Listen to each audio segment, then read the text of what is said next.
কাপ্তাই হ্রদের পানি অস্বাভাবিক বৃদ্ধি পাওয়ায় খুলে দেওয়া হয়েছে বাঁধের ১৬টি গেট।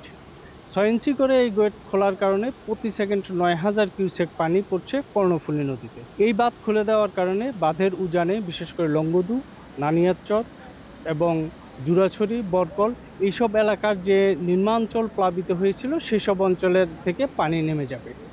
অপরদিকে কাপ্তাই হ্রদের এই পানি ছেড়ে দেওয়ার কারণে রাঙ্গুনিয়া, রাউজান, বোয়ালখালী অঞ্চলে সামান্য কিছু পানি বাড়তে পারে।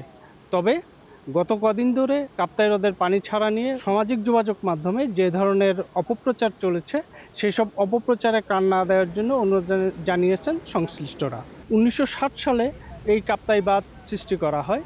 এখানে ৫টি টারবাইনের মাধ্যমে জলবিদ্যুৎ প্রকল্প থেকে বিদ্যুৎ উৎপাদিত হয়। বর্তমানে কাপ্তাই হ্রদের যে পানি বৃদ্ধি পাওয়ার কারণে এখানে ৫টি ইউনিটই সচল রয়েছে। অর্ধেক পাউডারে দ্বিগুণ উজ্জ্বলতা। নতুন রিন অ্যাডভান্সড অর্ধেক পাউডারে দ্বিগুণ উজ্জ্বলতা। এই ৫টি ইউনিট থেকে এখন প্রতিদিন ২২০ মেগাওয়াট বিদ্যুৎ উৎপাদিত হচ্ছে। কাপ্তাই হ্রদে পানি ছেড়ে দেওয়ার কারণে এই অঞ্চলের বিশেষ করে উজানের যে অঞ্চলগুলো প্লাবিত হয়েছিল সেসব অঞ্চল থেকে পানি নেমে যেতে শুরু করায় মানুষের মধ্যে রয়েছে স্বস্তি।